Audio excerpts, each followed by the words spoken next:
নমস্কার, daily GK practice ক্লাসের আজ ক্লাস নাম্বার 2। তো আমার প্রথম দিন ক্লাসের হোমওয়ার্ক কোশ্চেন ছিল রাজ্যসভার সদস্যদের কার্যকাল কত বছর জন্য। এর উত্তর হবে 6 বছর। রাজ্যসভায় প্রত্যেক 2 বছর অন্তর অন্তর 1/3 সদস্যদের নির্বাচন হয়ে থাকে। আজকের প্রথম কোশ্চেন, গীতগোবিন্দ কাব্যগ্রন্থের রচয়িতাকে। এর উত্তর হবে কবি জয়দেব। জয়দেব ছিল রাজা লক্ষণ সেনের সভাকবি। গীতগোবিন্দটি প্রধানত রাধাকৃষ্ণের লীলা কাহিনী ও বিরাগের উপর বেস করে লেখা। দ্বিতীয় কোশ্চেন, পম্পাস তৃণভূমি কোন মহাদেশে দেখা যায়? এর উত্তর হবে দক্ষিণ আমেরিকা। উত্তর আমেরিকায় দেখা যায় প্রেরি তৃণভূমি, আফ্রিকায় দেখা যায় ভেল্ড সাবানা, আর এশিয়াতে হলো স্টেপ তৃণভূমি। 3 নম্বর কোশ্চেন, বিখ্যাত কানহা জাতীয় উদ্যান কোন রাজ্যে অবস্থিত? এর উত্তর হবে মধ্যপ্রদেশ। মধ্যপ্রদেশে দেখা যায় আর জাতীয় উদ্যানগুলি হলো বান্ধবগড়, কুনো, পেঞ্চ, পান্না, বনবিহার, এছাড়া সাতপুরা ন্যাশনাল পার্ক। আর উত্তরপ্রদেশে দেখা যায় দুধওয়া ন্যাশনাল পার্ক। রাজস্থানে আছে রণথাম্বর, কেওলাদেও, সারিস্কা। উত্তরাখণ্ডে আছে বিখ্যাত জিম করবেট, রাজাজি, নন্দাদেবী। এই জিম করবেটটি হলো ভারতের প্রথম জাতীয় উদ্যান 1936 সালে।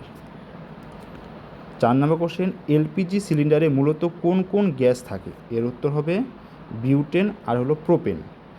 কিন্তু এই বিউটেন আর প্রোপেনের কোনো গন্ধ থাকে না, তার জন্য এর মধ্যে মেশানো হয় ইথাইল মার্কাপটেন।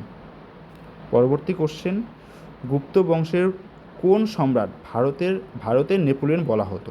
এর উত্তর হবে সমুদ্রগুপ্ত। স্কন্দগুপ্তকে বলা হতো ভারতের রক্ষাকর্তা। দ্বিতীয় চন্দ্রগুপ্তকে বলা হতো বিক্রমাদিত্য। পরবর্তী কোশ্চেন, মালিক কাফুর কার বিশ্বস্ত সেনাপতি ছিল? এর উত্তর হবে আলাউদ্দিন খিলজি। ইনি খিলজি বংশের রাজা ছিলেন।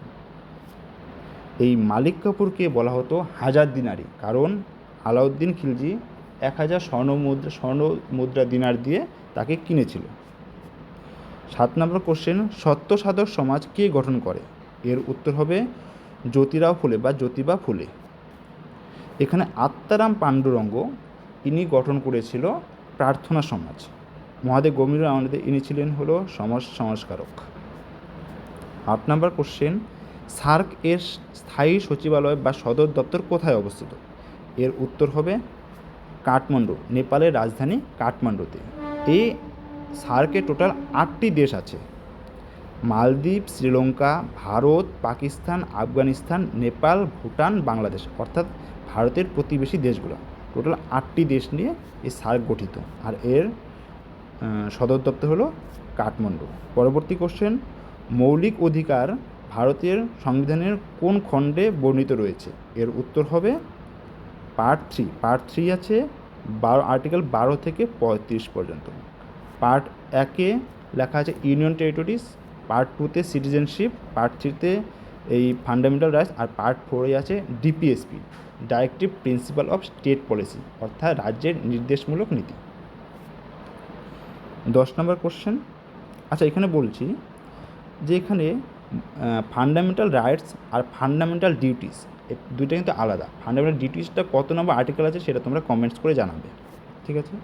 10 নম্বর কোশ্চেন বলছে, ভারতের প্রথম পঞ্চবার্ষিকী পরিকল্পনা কোন মডেলের ওপর ভিত্তি করে তৈরি হয়েছে? এর উত্তর হবে হ্যারোল্ড ডোমার মডেল। এটি হয়েছিল 1951 থেকে 1956 পর্যন্ত।